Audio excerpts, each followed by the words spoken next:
Welcome back. This is the last one. And today we are deep in coffee, caffeine, sleep, and the weird religion around all of it. We are also getting into whether we love coffee or just worship being tired less. That is the real business model, honestly.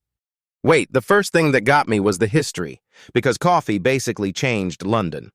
Like, imagine a city waking up because people stopped being drunk all the time. That is such a savage origin story for productivity.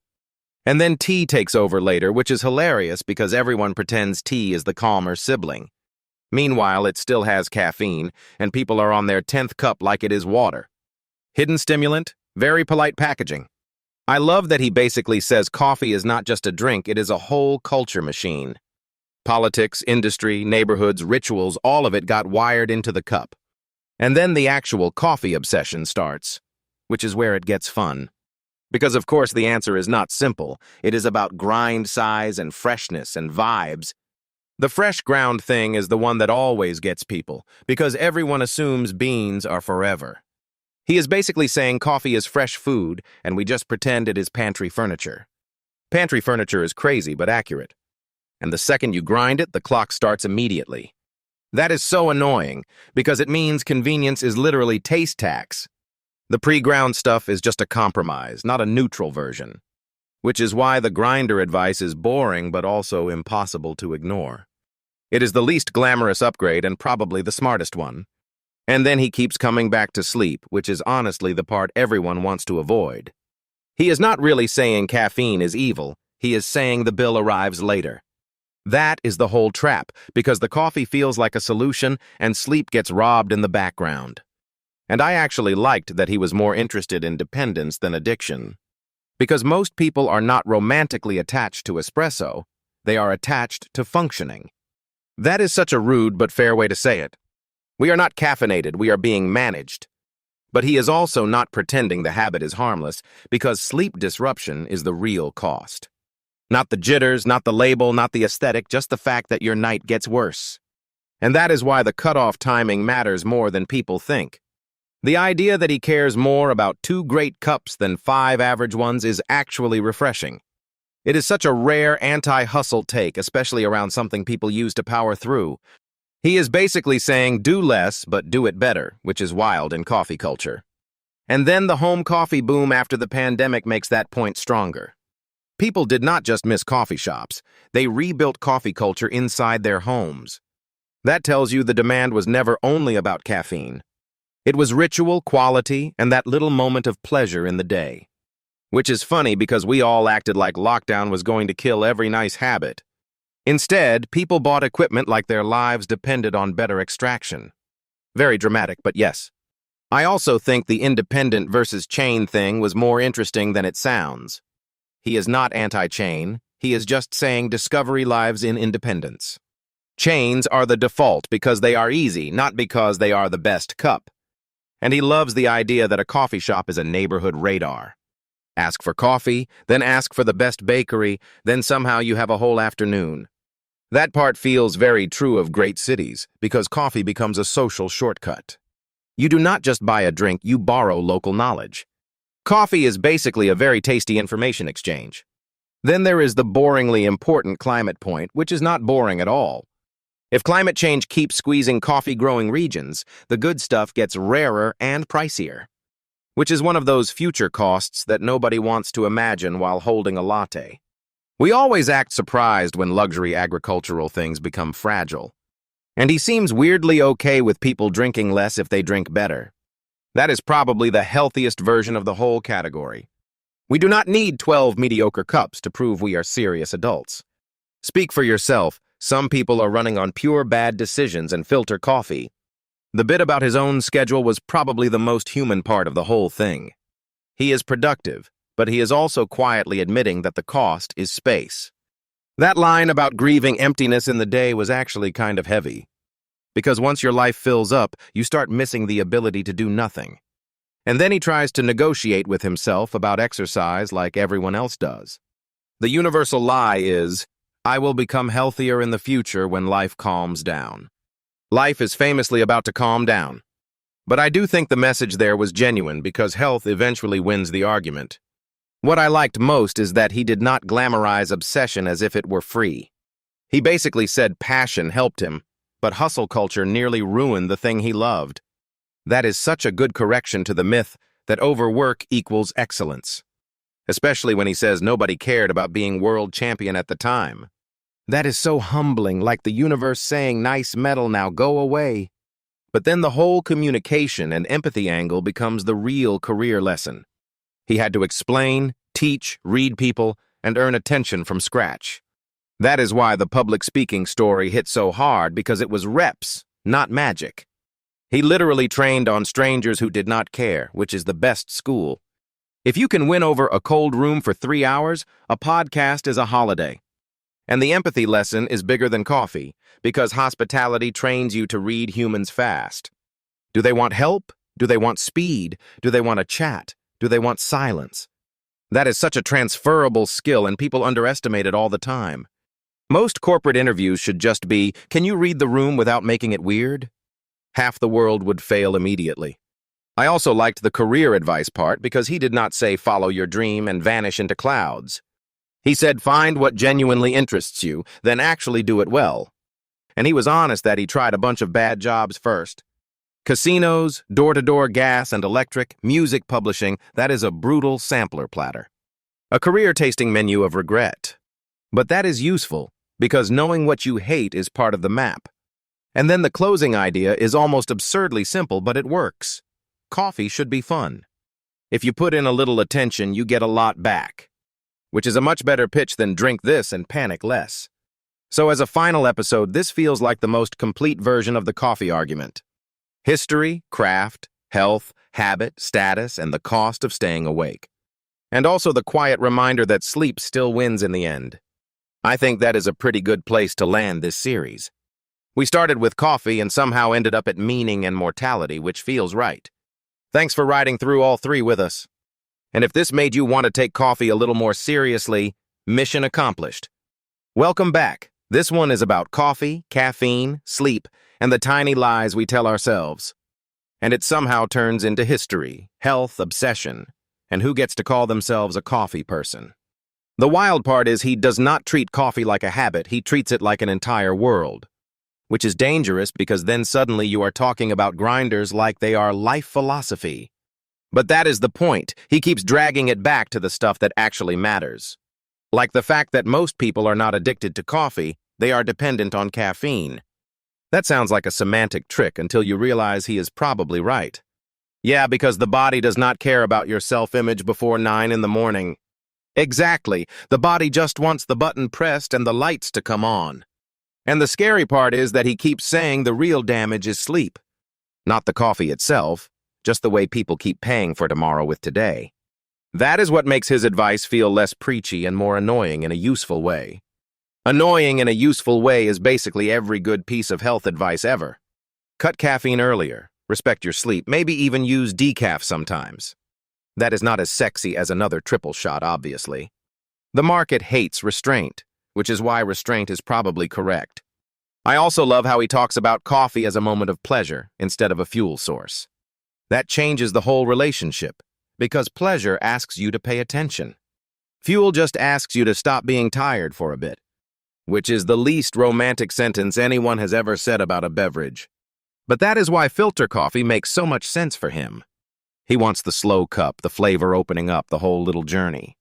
And he is not pretending espresso is bad, he is just not worshiping it. That is such a good energy, because espresso fans can get weirdly religious. Coffee people are one of the few tribes that can turn water through grounds into a personality test. The pre-ground coffee thing was probably the most practical punch in the face, though, because he is basically saying convenience is expensive in flavor. You buy the same beans, but once they are ground, the clock is already moving. That is the depressing thing about freshness. It never announces itself loudly. It just quietly becomes worse while you stand there feeling efficient.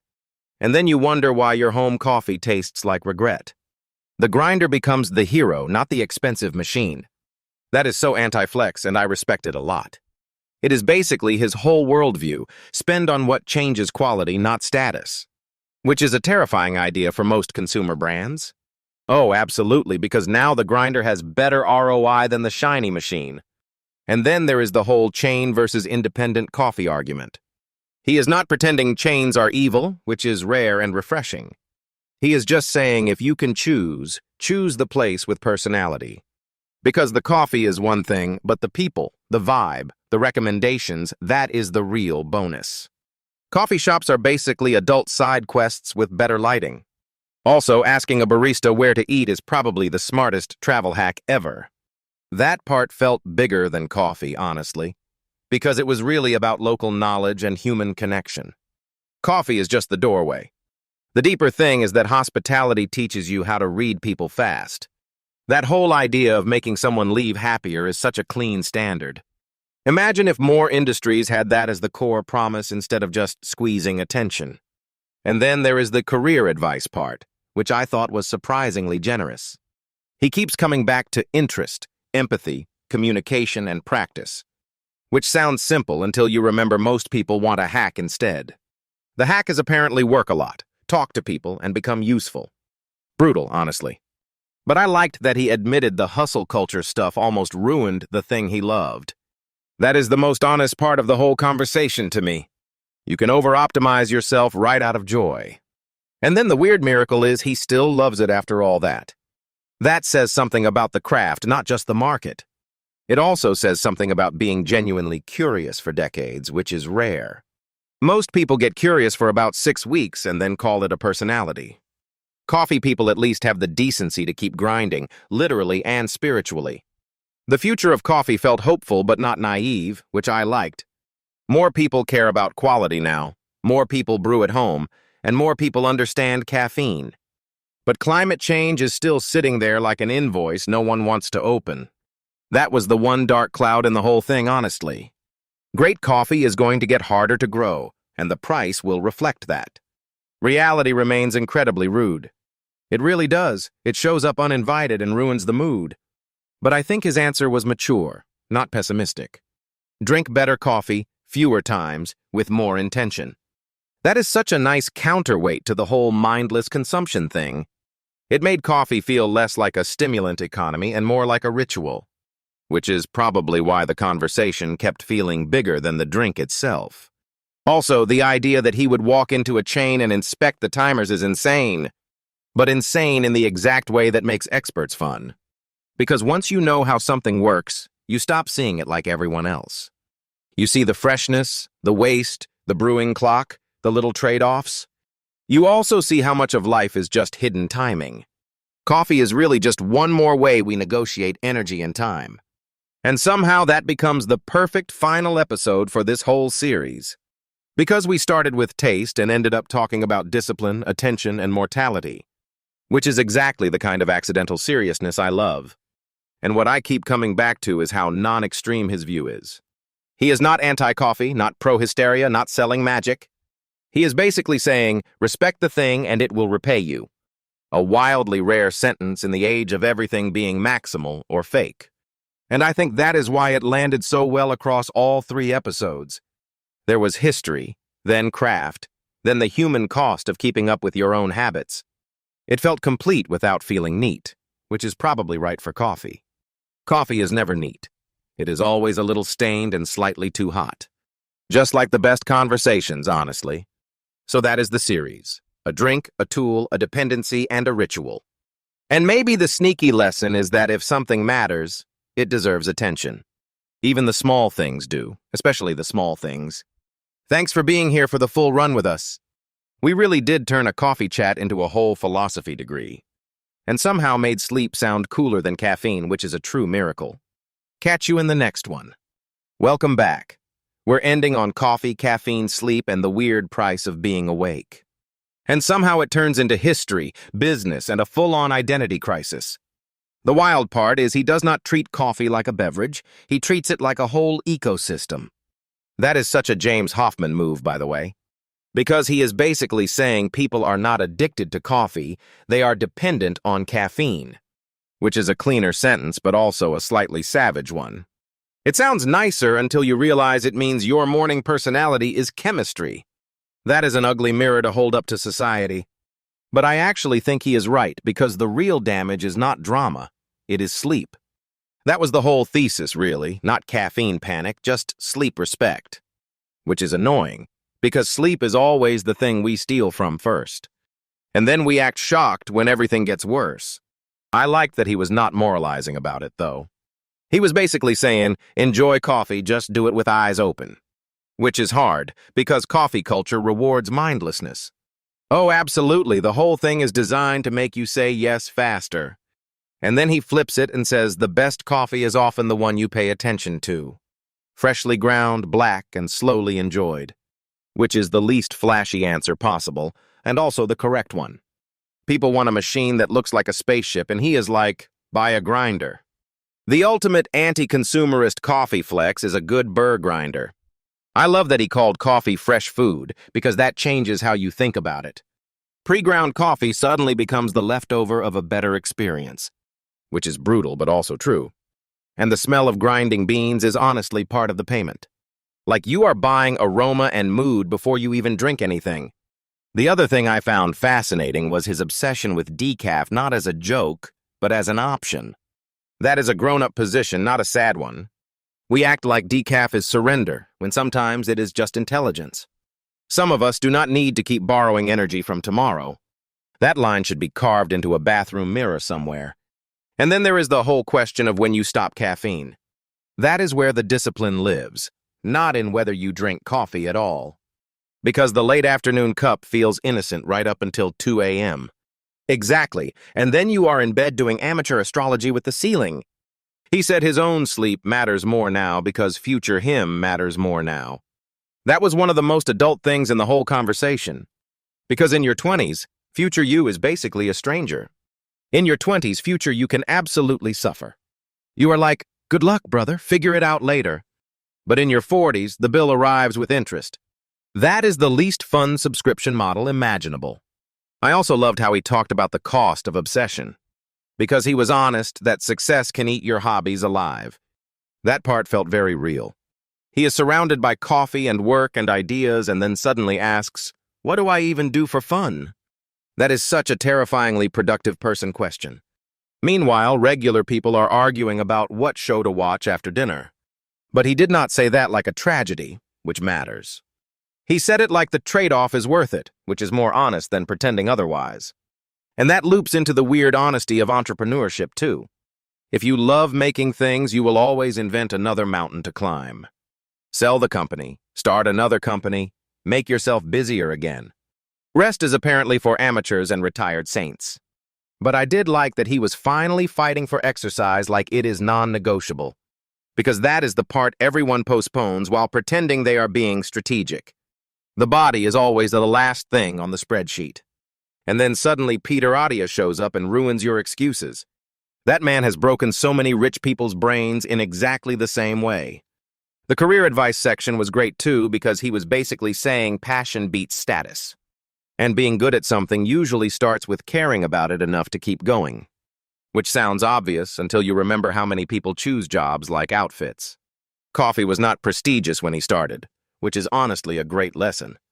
You do not need the world to clap before the craft becomes real. And then his story about communication explained so much. The blog taught him to think clearly, and the traveling talks taught him to perform clearly. Mobile Cafe as a public speaking boot camp is genuinely funny. Imagine showing up with a projector and espresso machine like a caffeine wizard. But that is why he can explain complicated things without sounding stiff. He sounds like someone who has actually done the thing, not just read about the thing. That is what made the whole conversation land. And the hospitality angle was beautiful, too. A coffee shop is really a mood machine with a human at the center. The barista is half technician, half therapist, half traffic controller. That is 3 halves, which is how hard the job feels. But his point was empathy is a transferable skill, and that is huge. Reading people in a cafe is basically training for life. Do they want conversation, speed, comfort, silence, reassurance? That is useful anywhere, not just behind a counter. Even the history part was not random because it showed coffee changing society. London coffee houses, productivity, politics, culture, all of it moved together. And yes, we should probably not overcredit coffee for empire. History is complicated, and so is toast, apparently. But he did make the point that a stimulant can change the tempo of a city. That is actually the same logic he uses for modern coffee culture. Less quantity, more intention, better experience, which is the opposite of how most of us live. We are very efficient at turning pleasure into autopilot. And he is saying coffee should be a moment, not just fuel. That was the nicest way to put it. Because the best version of coffee is almost a ritual of attention. Also, the future of coffee sounded weirdly hopeful and weirdly fragile at once. People love it more than ever, but climate change is squeezing production. So even the good habit has a supply chain anxiety problem. The planet really does not let anyone enjoy a thing for free. But I liked that he did not sound doomy, just realistic. He basically wants better coffee, not more coffee. That is such a powerful distinction and a very civilized one. 2 great cups are better than 5 mediocre panic cups. Panic cups is a terrifyingly accurate phrase. And that probably is the series in one sentence, right? Attention turns ordinary things into better things. Coffee, sleep, work, health, all of it gets better when you stop sleepwalking through it. So if this whole run did anything, I hope it made people a little more awake. Preferably not by overdoing the caffeine, though. Please do not turn this into a 4 p.m. espresso lifestyle. That is how you end up negotiating with your pillow at midnight. And if you love coffee, maybe treat it like something worth learning about, because it clearly rewards curiosity. That is episode 3, and that is the final word from us. Thanks for hanging through the whole series with us. Go drink something good and maybe go to bed on time.